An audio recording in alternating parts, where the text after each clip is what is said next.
Цори, башни двух соперниц Маго-Эрды и Хиани. Список труднодоступных башенных комплексов Горной Ингушетии весьма внушителен. Но этой неизведанностью как раз и притягивает к себе внимание башенный комплекс Хиани. На съезде от автодороги у перевала Цейлуам, проехав несколько километров, можно увидеть живописную панораму башен Ханиевых. Зрелище завораживающее.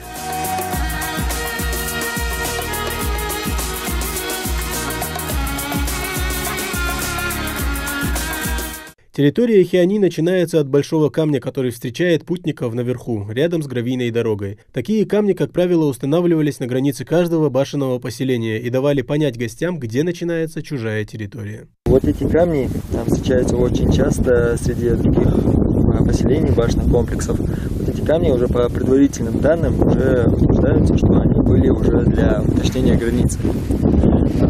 Чтобы уже башенные комплексы, это уже определение границы башенных комплексов. Башенные комплексы находились на такой большой территории, что там уже помещались и боевые, и полубоевые жилые башни с различными пристройками, также храмы, святилища, и также склепы, солнечные могильники, усыпальницы. В башенном комплексе Хиани насчитывается 3 боевые и десятки полубоевых башен. Время оставило свой отпечаток на этих величественных сооружениях. Но сегодня потомки тех строителей, что возводили эти башни когда-то, пытаются по мере своих сил вдохнуть новую жизнь в каменных исполинов. Здесь уже строение башен уже произошло, самое искусственное строение башен произошло с этих башенных комплексов из-за того, что все эти башни, которые сейчас уже находятся в реставрированном уже состоянии, они уже более отличаются от других башен.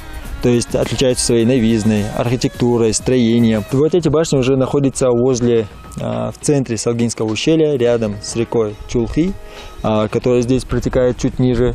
И эти находятся рядом с башнями комплексами, такими как Магаджал, Гу, Салги. И с юго-восточной стороны находится Лялах. Маршрут к башням Хиани труднодоступный, дорога, ведущая к нему, разбитая. На внедорожнике проехать можно, но это тоже будет проблематично. Гораздо легче путешествовать пешком. Путь пролегает в несколько километров. Планируем построить оградительные сооружения вот этих башенных комплексов, чтобы отгородить от нежелательных гостей, то есть живностей, которые ходят между этими башенными комплексами.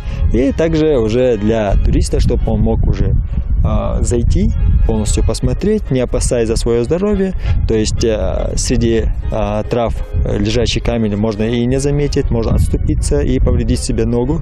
И для этой безопасности мы уже планируем благоустраивать вот такие уже маршруты, вот такие башенные комплексы. В Горной Ингушетии все еще остается очень много малоизученных мест, которые могут представлять огромный интерес как для исследователей, так и для туристов. Наш край может похвастаться не только горными вершинами и головокружительными пейзажами, но и уникальной башенной архитектурой. Тамерлан Хамхоев, Магомед Шаухалов, Новости 24.